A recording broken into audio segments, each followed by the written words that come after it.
Hello naman mga kalafang! Welcome back again dito sa aking YouTube channel. And syempre, ito na naman ang inyong kalafang, Mark Chua, with another lafangan episode. Oo.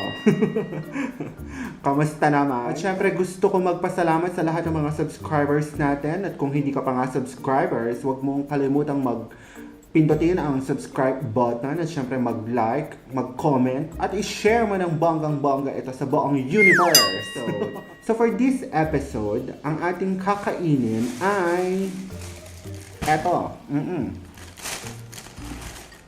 Mga samosa. Oo, yan.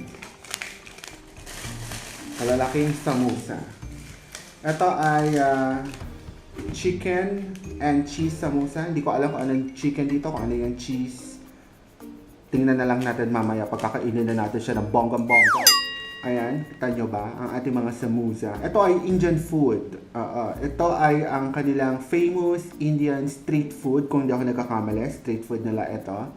Ito ay parang lumpiang Shanghai sa atin. Deep fried siya. Mabango. Feeling ko ito yung chicken, ito yung cheese eh. Kasi ito, ang lakas ng amoy eh.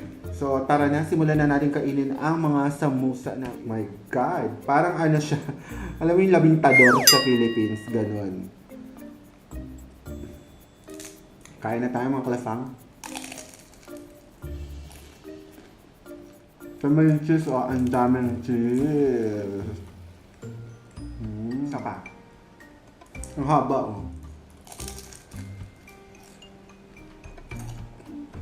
cheesy talaga siya, ang daming cheese.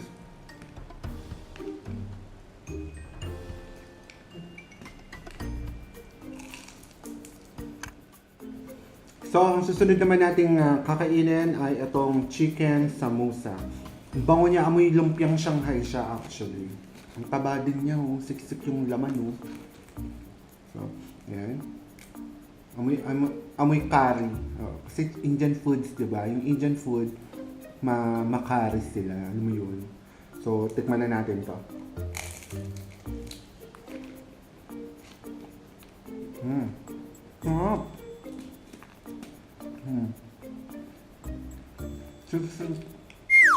Siksik din yung laman.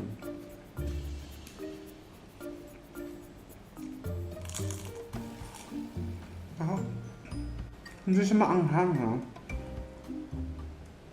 Usually na ganito na nakakain ko ay maanghang. Ito hindi. Sarap. Saka?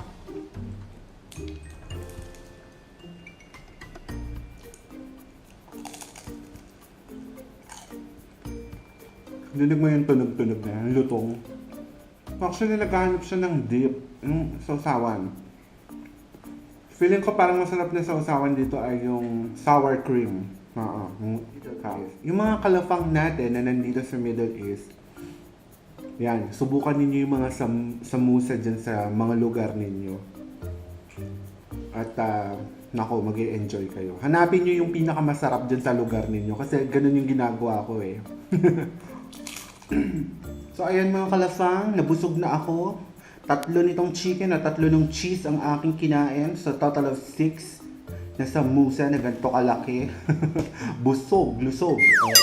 So, isipin mo na kung gaano kadaming calories ang aking kinain. Dahil sila ay deep fried. So, good luck naman sa akin. So, ayan mga kalafang, maraming salamat naman sa panonood ninyo hanggang dulo. Magkita-kita tayo ulit sa susunod ko pang mga mukbang videos. Again, ako po ang inyong kalafang, Mark Chua, and I thank you. Bye!